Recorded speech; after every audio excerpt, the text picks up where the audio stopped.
ফরিদপুরের কিছু content ক্রিয়েটরদের video দেখে মনে হলো আমিও সুবর্ণা ডাইনের কাচ্চি খেয়ে আসি। তো নিজের মনোবাসনা পূরণ করতে আমি চলে এসেছি সুবর্ণা ডাইনে। প্রথমত আমাকে যেটা মুগ্ধ করেছিল সেটা হলো এখানকার স্টাফদের formal look, white shirt, black pant, আর তাদের ব্যবহারও আমার কাছে খুব ভালো লেগেছিল।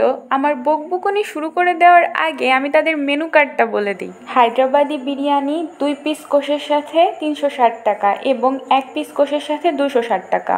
চিনি গুঁড়া মাটন কাচ্চি 2 পিস কোষের সাথে 260 টাকা এবং 1 পিস কোষের সঙ্গে 200 টাকা। শাহি মোরগ পোলাও 170 টাকা। আমি অর্ডার দিয়েছিলাম 1 পিস কোষের সঙ্গে যে হায়দ্রাবাদি বিরিয়ানি আছে সেটা। দেখেন, খেতে এসেছিলাম কাচ্চি আর অর্ডার দিয়েছি হায়দ্রাবাদি বিরিয়ানি, কারণ কাচ্চিটা ছিল চিনি গুঁড়া চালের আর আমার কাছে বাসমতি চালের কাচ্চিটাই বেশি ভালো লাগে। এখানকার কালারফুল পেইন্টিং এবং লাইটিং এর কারণে এই জায়গাটা অনেক বেশি সুন্দর লাগছিল আর অনেক আকর্ষণীয় দেখাচ্ছিল। কেউ যদি খাবার খাওয়ার পরে মিষ্টি মুখ করতে চান তাহলে এখানে মিষ্টির জন্য সুব্যবস্থা আছে। এগুলো দেখতে দেখতে তারা আমাকে সালাদ দিয়ে গেল। এই লেবুর মধ্যে বীজ আমার একদম পছন্দ না। যাই হোক, তার পাশাপাশি তারা আমাকে চাটনি দিয়ে গিয়েছিল, যেটা আমার কাছে ঝাল ঝাল অনেক মজা লেগেছে।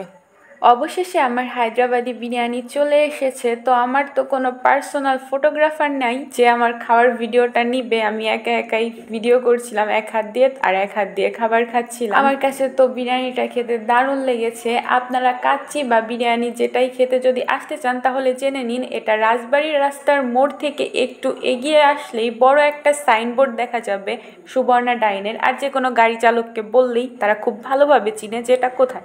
তো আজ এই পর্যন্তই। ধন্যবাদ সবাইকে। খাবার খাওয়ার সময় বেশি কথা বলতে হয় না, শুধু খেতে হয়।